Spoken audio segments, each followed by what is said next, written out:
वसुदेवसुतं देवं कंसचाणूरमर्दनं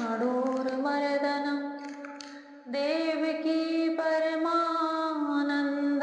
कृष्णं वन्दे जगद्गुरुं कृष्णं वन्दे जगद्गुरुं।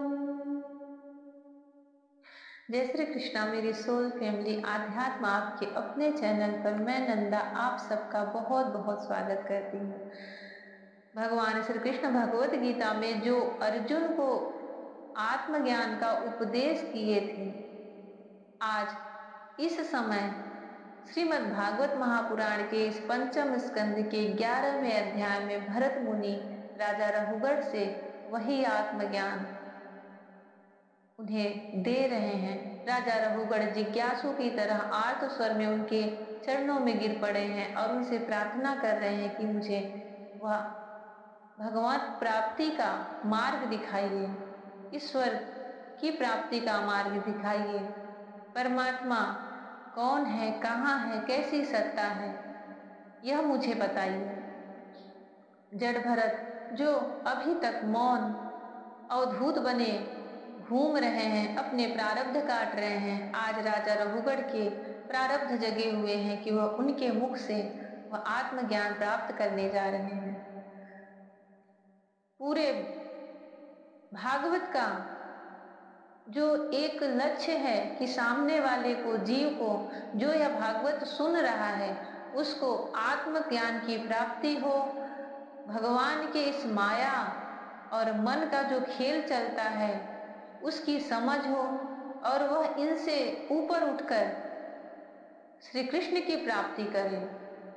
इन सब का प्रसंग कई बार भागवत पुराण में आता है ताकि जो जीव सुन रहा है वह बार बार इस चीज का अभ्यास करे, अध्ययन करे और अपने मन को पूरी तरह से भगवत भक्ति में समर्पित करे।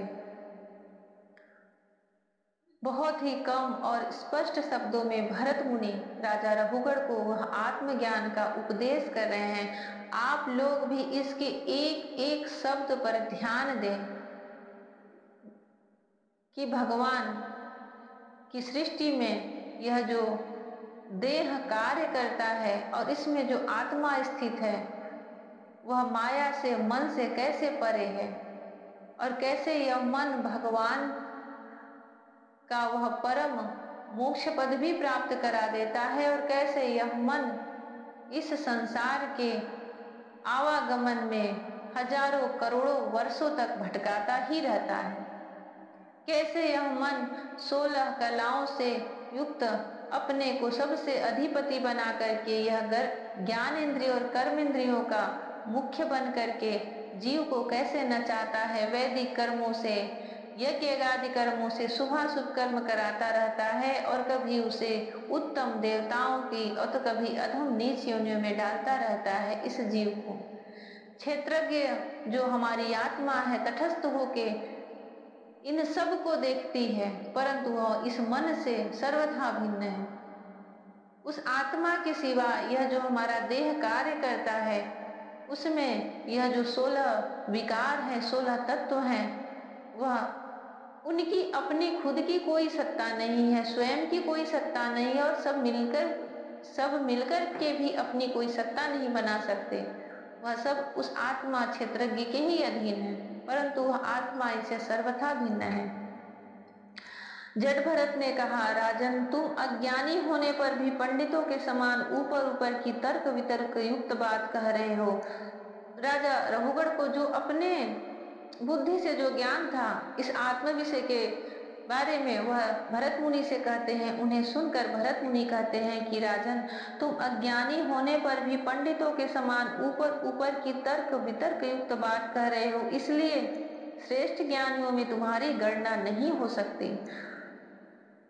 अब देखिए, ये जो तत्व ज्ञान होते हैं जिसको वास्तव में ज्ञानी कहते हैं, उन्हें ऐसा कौन सा ज्ञान प्राप्त हो जाता है जो ज्ञानियों की श्रेणी में आ जाते हैं और फिर उन्हें मोक्ष पद भी प्राप्त हो जाता है।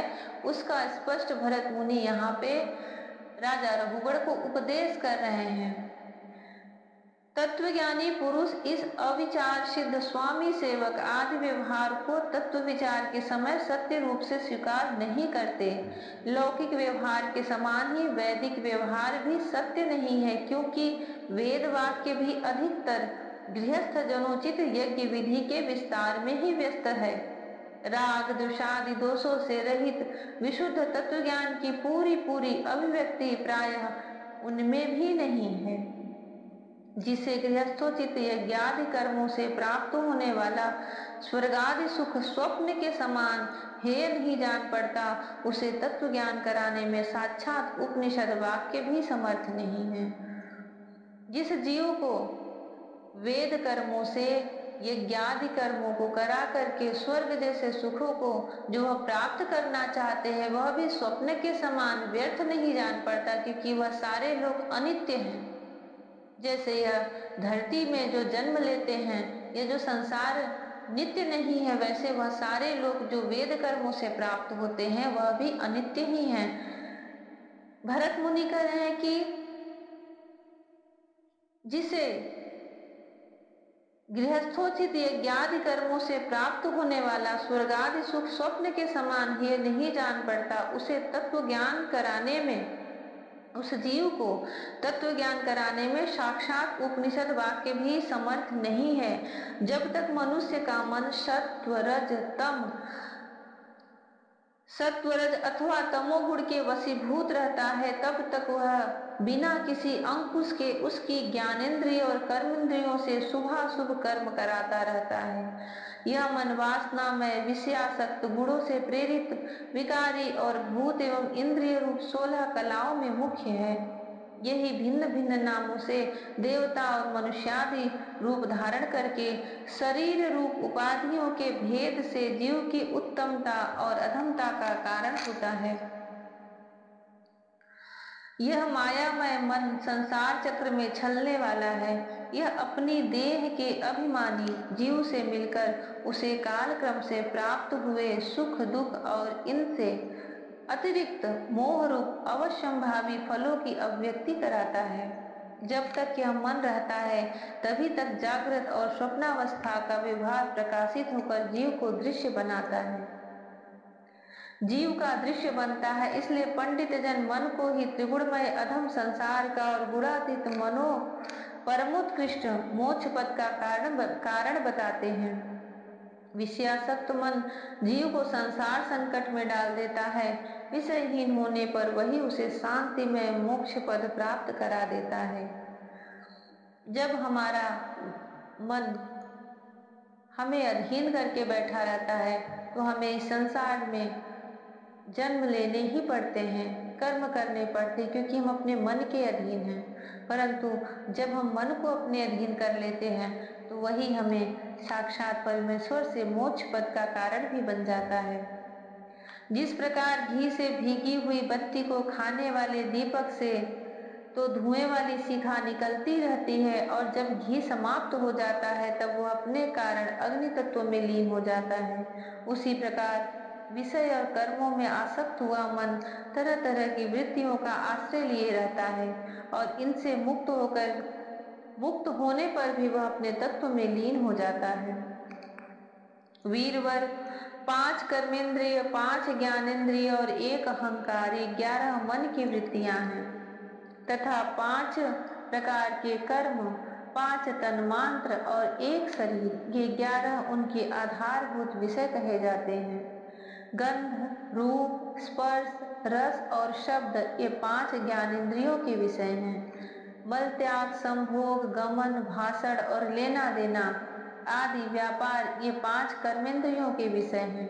तथा शरीर को यह मेरा है, इस प्रकार स्वीकार करना अहंकार का विषय है।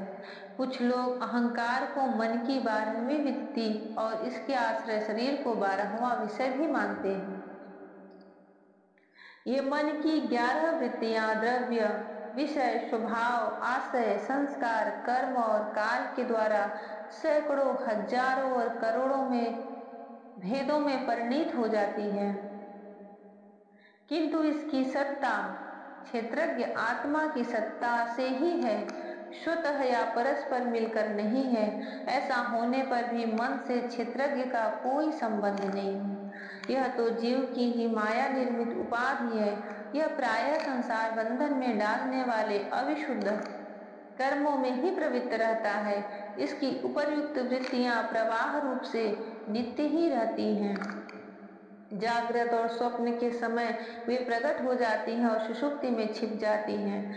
इन दोनों ही अवस्थाओं में क्षेत्रज्ञ जो विशुद्ध चिन्मात्र है, मन की इन वृत्तियों को साक्षी रूप से देखता रहता है। यह क्षेत्रज्ञ आत्मा जो हमारे शरीर में स्थित हमारी आत्मा है, जो हम स्वयं हैं, परमात्मा सर्वव्यापक जगत का आदि कारण परिपूर्ण अपरोक्ष स्वयं प्रकाश अजन्मा ब्रह्मादि का भी नियंता और अपने अधीन रहने वाली माया के द्वारा सबके अंतःकरणों में रहकर जीवों को प्रेरित करने वाला समस्त भूतों का आश्रयभूत भगवान वासुदेव है। जिस प्रकार वायु संपूर्ण स्थावर जंगम प्राणियों में प्राण रूप से प्रविष्ट होकर उन्हें प्रेरित करती है, आत्म स्वरूप से इस संपूर्ण प्रपंच में प्रेरित करती है, उसी प्रकार वह परमेश्वर भगवान वासुदेव सर्व साक्षी आत्म रूप से इस संपूर्ण प्रपंच में ओतप्रोत है।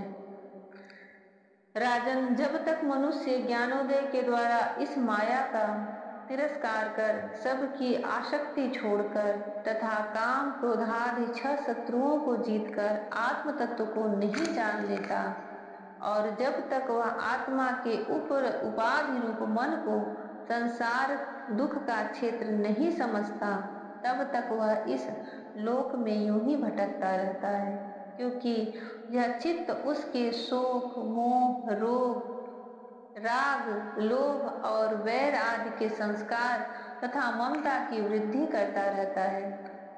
यह मन ही तुम्हारा बड़ा बलवान शत्रु है। तुम्हारी उपेक्षा करने से इसकी शक्ति और भी बढ़ गई है। तथापि यह यद्यपि स्वयं तो सर्वथा मिथ्या है, तथापि इसने तुम्हारे आत्म स्वरूप को आच्छादित कर रखा है। इसलिए तुम सावधान होकर श्री गुरु और हरि के चरणों की उपासना के अस्त्र से इसे मार डालो। जय श्री कृष्णा। हमारा जो यह देह चलता है, यह कैसे कार्य कर रहा है, मन इस पर कैसे हावी है और कैसे इस जीव को नचाता है, इस जीव से अच्छे बुरे कर्म करवाता है। और यह अच्छे बुरे कर्म होते कैसे हैं? जब आपका सत्व गुण बढ़ता है तो आपसे यज्ञ कराए जाते हैं, आपसे बड़े बड़े व्रत करवाए जाते हैं, आप बड़ी बड़ी तपस्या साधना करते हैं। राजसिक बढ़ता है तो आप दान पुण्य दूसरों की सेवा बहुत सारे जो धार्मिक कार्य होते हैं वह करते हैं। जब आपका तामसिक गुण बढ़ता है तो आप पाप करते हैं और सिर्फ पाप करते हैं। दूसरों को कष्ट देना, दुख देना, मारना, हत्या कर देना, चोरी करना, ये सारे तामसिक प्रवृत्ति में आते हैं। और ये सब मन करवाता है हमारे ज्ञानेंद्रिय से, जो कि हमारी ज्ञानेंद्रियां हैं। उनका कार्य क्या है? 5 ज्ञानेंद्रियां हैं, उनका कार्य क्या है? स्पर्श जो अनुभव होते हैं, ज्ञान का मतलब कि सिर्फ अनुभव, गंध सूंघना, रूप देखना, स्पर्श, रस जो जिसका स्वाद लेना कहते हैं, और शब्द जो हम बोलते हैं, और जो हमारी 5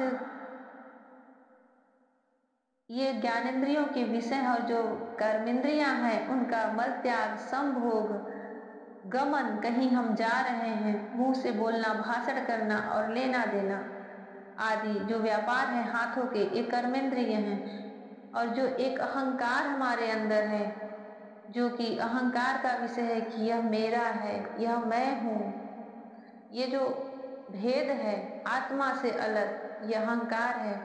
मन इन सब को लेके चलता रहता है अपने इस देह के अंदर, क्योंकि इन्हीं सब चीजों से यह मनुष्य का शरीर बनता है।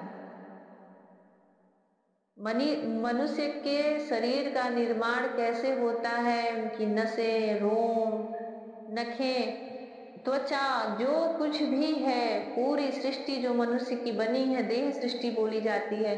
भागवत में उसका स्पष्ट वर्णन है इसके तृतीय स्कंद में। फिर उसको चलाने के लिए, इस देह को चलाने के लिए सारी जो 16 कलाओं से युक्त मन है वह उसमें डाला जाता है, जीव आता है।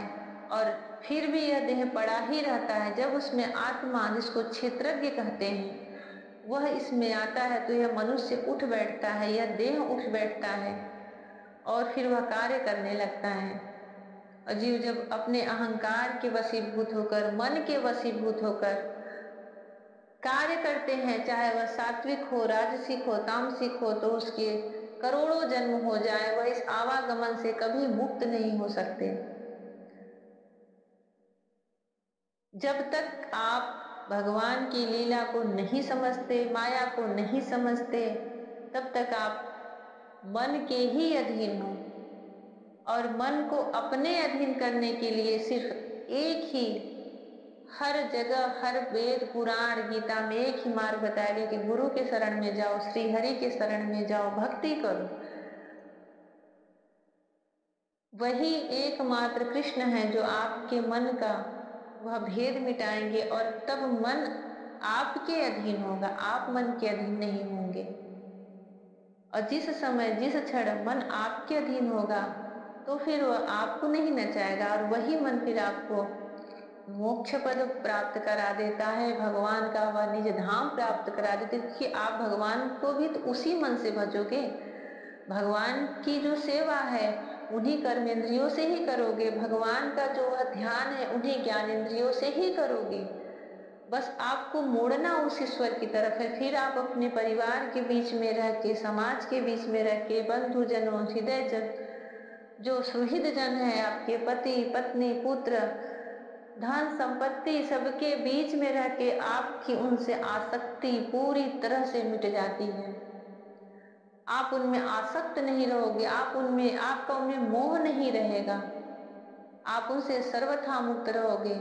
और फिर आप भगवान के प्रति जो एक भाव रहेगा, जो मन रहेगा, पूरी तरह से भगवान में समर्पित रहेगा। सारे कर्म आप यहाँ करोगे और भगवान को बस यही चाहिए। यही गीता का मुख्य, जो भगवत गीता है, जो भगवान अर्जुन को समझाते हैं और आज भरत मुनि जो राजा रघुबर को दे रहे हैं कि अपने इस देह को, प्रारब्ध को जीते हुए मन को वश में करके कैसे भगवत भक्ति प्राप्त की जाए। और आप इससे सर्वथा ज्ञान में हो तो सर्वप्रथम गुरु श्री हरि के शरण में जाओ। जिसे आत्मज्ञान हो उसे ही गुरु बनाना चाहिए। जिसने भगवत भक्ति प्राप्त की है, भगवत प्राप्ति की है, उसे ही गुरु बनाना चाहिए। आप अगर सच में अपने आत्म कल्याण का साधन ढूंढ रहे हो, अपना आत्म कल्याण करना चाह रहे हो, आपको आत्मज्ञान की प्राप्ति की तीव्र उत्कंठा इच्छा है, जिज्ञासु हो, तो गुरु वही बनाए जिसको स्वयं आत्मज्ञान प्राप्त हो, भगवत भक्ति प्राप्त हो, भक्त हो। और श्री हरि की सेवा करो। यह सब उनके मार्ग हैं। भागवत करना, पूजा करना, भजन करना, उपासना करना, भगवान कृष्ण की सेवा करना, प्रेम करना, ये सब भक्ति को प्राप्त करने के और भगवत प्राप्ति के मार्ग हैं। उस पे बस चल पड़ो, एक बार उनसे जुड़ जाओ। आपके अंदर उन्हीं की चरणों की सेवा की, उपासना के जो अस्त्र हैं, उसी से इस मन के जो फैलाए हुए मायामय जाल है उन्हें काट डालो, मार डालो। भरत मुनि राजा रघुबर से कह रहे हैं, घुमा फिरा के श्री कृष्णमय भक्ति हो जाओ, श्री कृष्ण में डूब जाओ और श्री कृष्णमय बन जाओ। भगवान श्री कृष्ण सबको निर्मल बुद्धि, निर्मल भक्ति दे और अपनी कृपा दे। जय श्री कृष्णा। राधे राधे। हरिओम।